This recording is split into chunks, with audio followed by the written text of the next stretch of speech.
कि लंगर की सेवा के बाद जब सभी सेवादार महात्मा अपने अपने घर चले गए तो आप जी ने देखा कि बर्तन वहीं रह गए हैं। तो आप जी ने बिना किसी से कहे सभी बर्तन एक ठेले पर लादे और कंधों पर रस्सी डालकर उन्हें वापस पहुंचाया।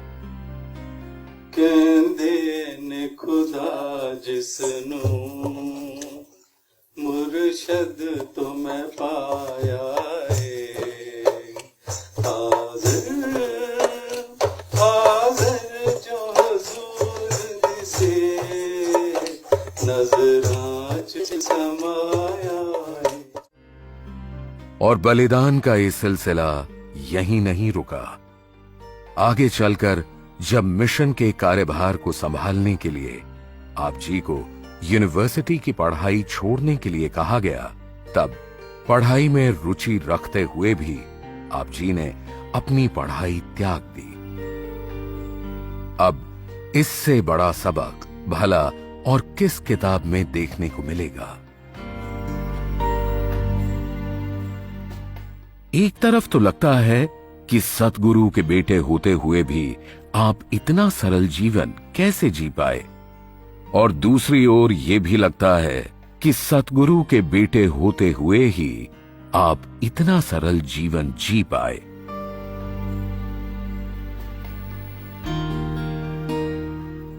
एक ऐसा जीवन जिसमें सबसे पीछे खड़े होकर सेवा करनी, पुत्र होकर भी सतगुरु का सेवादार बनकर गाड़ी चलानी,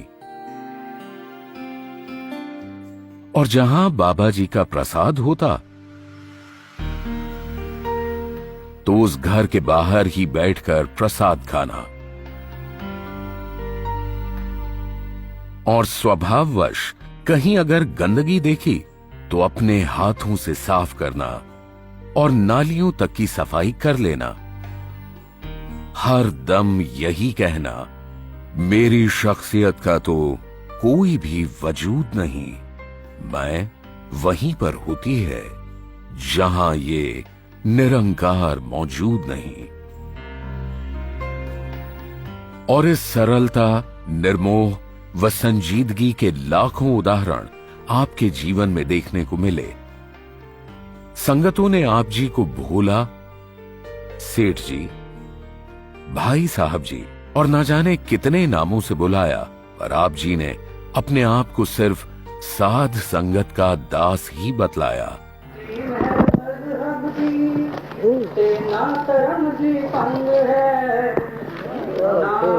ना मजहब जी ते ना करम जी पंग है, मेरा मिशन इस जिंदगी दे जीण दा एक तंग है, मेरा मिशन इस जिंदगी दे जीण दा एक तंग है। यहां तक कि जब आप जी से शादी की बात की गई तो आप जी मौन रहे, और बहुत पूछने पर आप जी ने कहा कि सतगुरु तो सृष्टि के फैसले लेता है, तो मेरी जिंदगी का फैसला मैं कैसे ले सकता हूं? जो इन्हें मंजूर है वही मुझे कबूल है। और फिर बाबा गुरबचन सिंह जी ने आप जी के लिए आप ही सा मुकम्मिल, उदार व कर्मठ जीवन साथी चुना। माता सविंदर जी।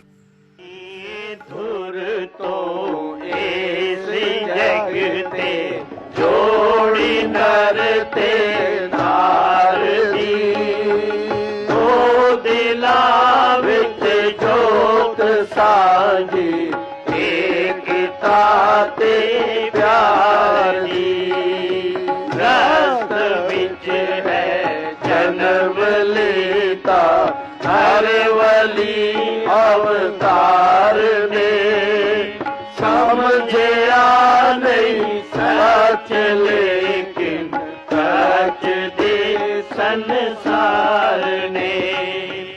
शादी के बंधन में अपने हर कर्तव्य को बखूबी निभाते हुए आप जी ने एक गुरु सिख की मर्यादा भी खूब निभाई। जीवन